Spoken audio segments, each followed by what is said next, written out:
Bien-aimés frères et sœurs, vous connaîtrez la vérité et la vérité vous affranchira. Ça, c'est pas moi qui le dis, c'est la Bible qui le dit. Mais moi, je vous dis mieux. Vous connaîtrez la vérité historique, notamment celle de vos ancêtres kémites, et vous aurez une vision globale de ce que c'est que la vraie souveraineté politique. J'ajoute, vous reviendrez à la spiritualité africaine ancestrale et vous comprendrez les enjeux de l'indépendance économique.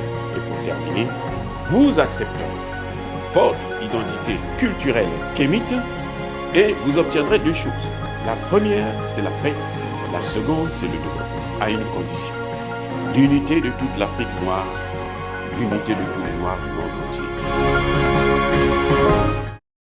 Otep à tous, bienvenue sur la chaîne des panafricanistes par essence, par conviction et par excellence.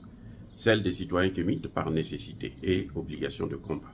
Nous sommes une chaîne qui n'est guidée que par nos ancêtres et rien que par les ancêtres qui appartiennent à l'égrégore du monde noir. Par conséquent, nous ne croyons en aucun Dieu venu de l'étranger. Toutefois, cette vidéo n'est aucunement destinée à inciter à la haine ou à la violence, car nous menons un combat qui est d'abord et avant tout spirituel, intellectuel et démocratique. Ensuite, il est politique, géopolitique et géostratégique, contre l'impérialisme, le colonialisme, le néocolonialisme et l'endocolonat, qui sont tous qualifiés de crimes contre l'humanité. Nous menons ce combat sur la base du principe fondamental que nous avons hérité de nos ancêtres kémites, qui est celui de la Mahat, c'est-à-dire solidarité, vérité et justice. Vous êtes donc en droit de connaître la vérité et nous avons l'obligation de vous dire la vérité, rien que la vérité, afin que justice soit rendue au continent africain. Et ça, c'est notre modeste contribution dans cette noble lutte en faveur de la souveraineté, la solidarité, la dignité et l'unité africaine. C'est exactement ça que nous appelons le panafricanisme. Bien-aimés frères et sœurs, Emmanuel Macron vient encore une fois de plus de faire une déclaration. Il ne sait plus quoi faire. Mais je crois qu'il y a deux choses. Soit, il n'est pas du tout intelligent, il est bête. Hein, la poubelle. Soit, il est fou. Parce que ce qu'il dit, c'est des choses qu'on ne peut plus concevoir.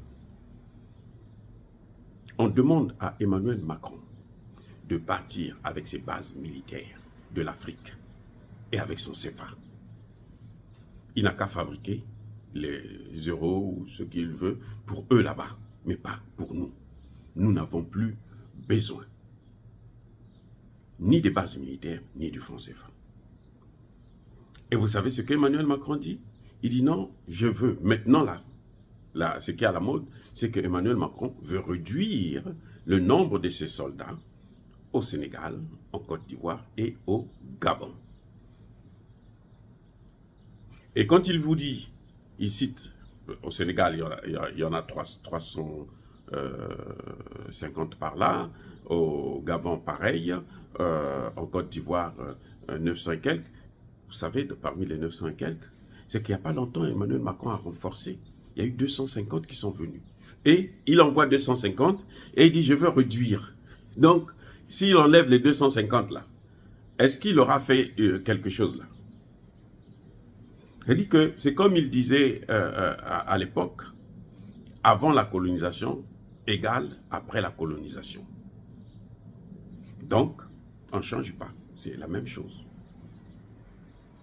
Tu ne peux pas dire une semaine après avoir renforcé ton dispositif militaire, dire que tu vas réduire le nombre de tes soldats. Mais c'est-à-dire que si tu n'es pas fou, soit il se moque de nous, mais s'il se moque de nous, c'est qu'effectivement il est fou.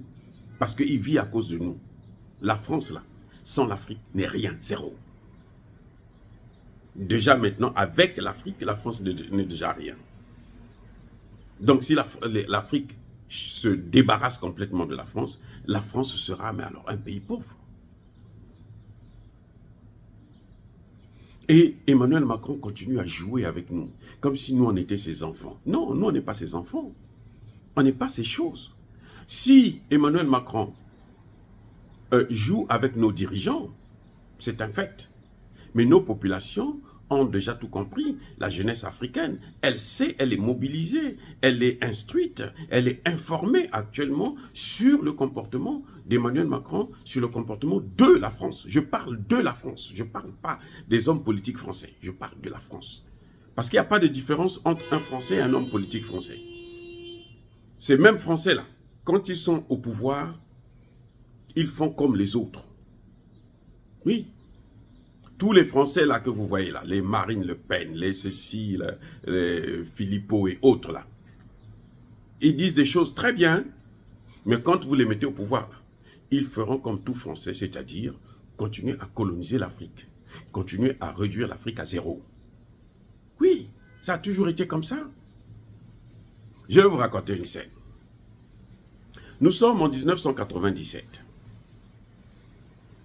Pascal Lissouba, le président élu démocratiquement, venait de perdre le pouvoir à la suite d'une guerre qui avait été diligentée par la France.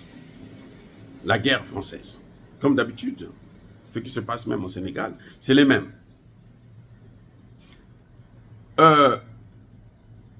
Nous combattons pour le retour de la démocratie au Congo-Brazzaville. Il y a un homme qu'on appelait Noël Mamère, qu'on appelle, je ne sais pas s'il est toujours vivant, Noël Mamère, qui veut être postulé pour être député.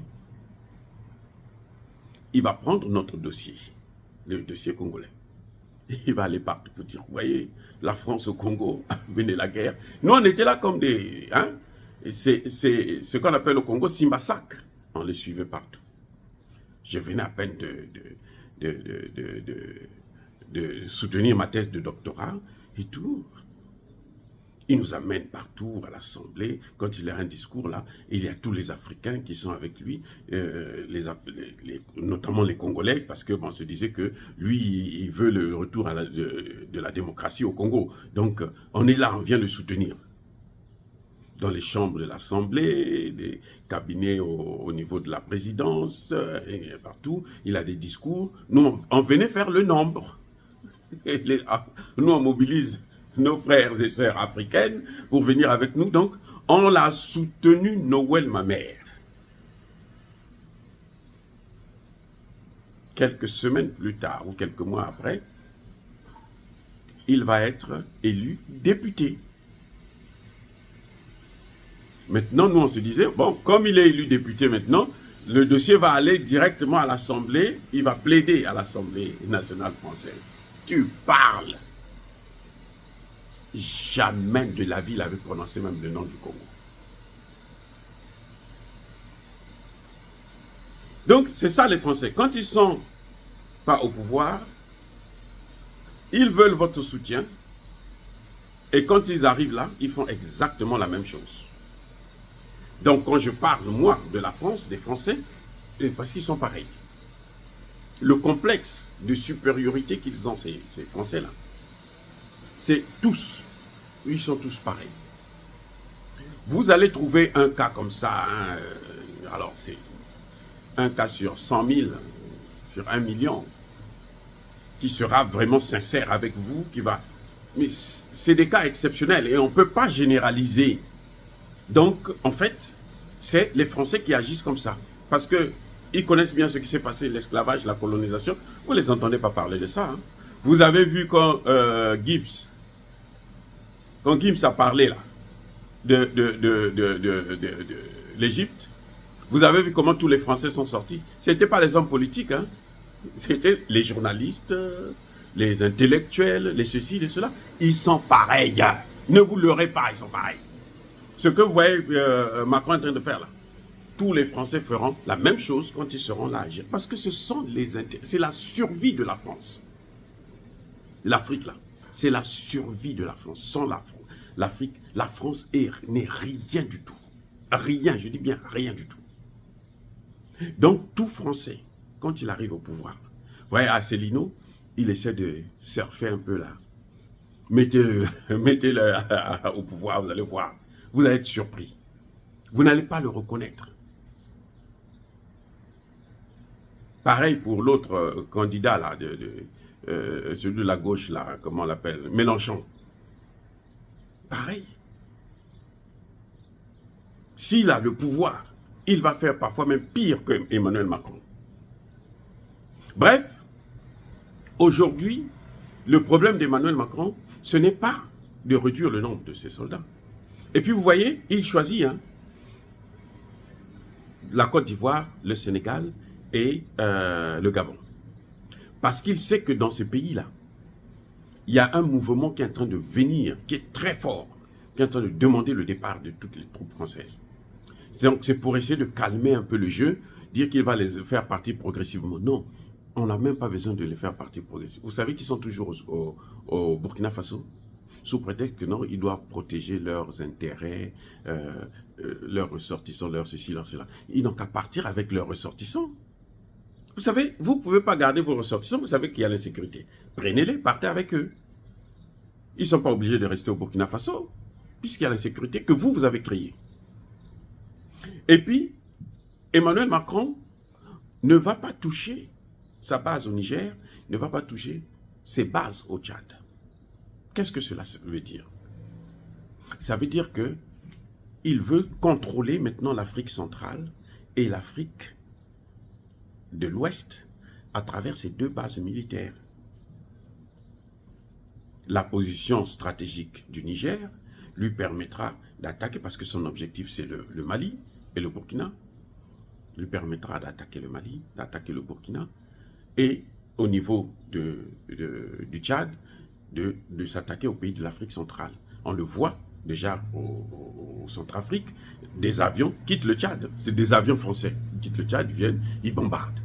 Ils bombardent des populations civiles, ils bombardent des bases militaires, ils bombardent, ils tuent comme ils veulent.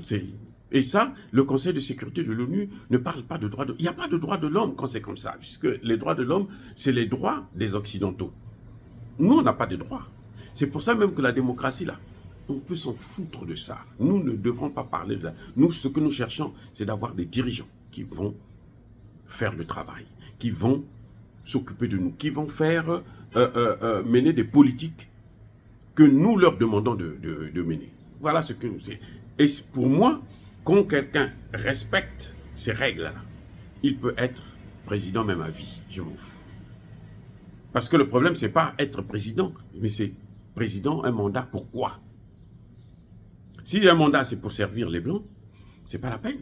Mais si un mandat, c'est pour travailler pour les Noirs, je ne vois pas pourquoi on est obligé de changer, aller dans l'incertitude, puisque la plupart des gens, quand ils attendent, au nom de la démocratie, ils peuvent créer, soulever, faire une révolution de couleur, comme ils sont en train de vouloir le faire au Sénégal, actuellement. Voilà, on fait une révolution de couleur et on prend le contrôle, on place quelqu'un que nous contrôlons, que nous pouvons contrôler et que nous allons dicter nos lois et qui fera le travail pour nous. Donc, Emmanuel Macron, il faut qu'il arrête avec sa folie. L'Afrique n'est pas une partie de la France. D'ailleurs, je veux vous dire que les endroits, les territoires comme celui de la Mayotte doivent revenir immédiatement aux îles des Comores. Les endroits comme les îles éparses doivent revenir à Madagascar.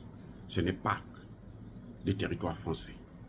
Et ce qu'on appelle les territoires d'outre-mer, ils devraient finalement obtenir leur autonomie. La France doit prendre tous ses soldats, les ramener chez elle. On n'en a pas besoin. De toutes les façons, ils ne foutent rien. Ils sont là seulement pour violer les petits-enfants et les petites filles, pour massacrer nos populations, pour piller nos matières premières. On n'en a plus besoin. Ils ont assez pillé, très bien. Maintenant, ils se sont développés. Ils n'ont qu'à nous laisser maintenant tranquilles. Dire cela, c'est inciter à la haine ou à la violence. Non, je vous rappelle encore une fois de plus qu'Emmanuel Macron, je l'ai déjà dit à plusieurs reprises, même eux-mêmes le disent, c'est un fou. Et qu'il arrête de faire sa folie avec l'Afrique ou en Afrique. Encore une fois, soyez bénis, abondamment bénis par le Dieu des Kémites et par nos ancêtres angélisés. Mais que tous ceux qui persécutent le continent africain, le pillent et le déstabilisent, qu'ils soient noirs, blancs, chinois, arabes, indiens ou qui qu'ils soient maudits, punis, foudroyés, neutralisés, effacés, écrasés par ce Dieu des Kémites et par nos ancêtres angélisés. Vive l'Afrique éternelle, j'ai dit et j'assume.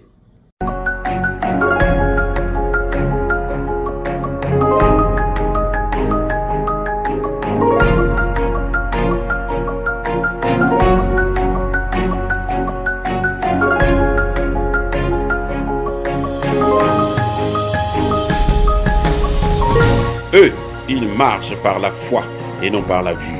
Mais moi, je vous conseille vivement de marcher par la connaissance scientifique et historique, notamment celle de nos ancêtres kémites, par les 5 sens et par l'intelligence.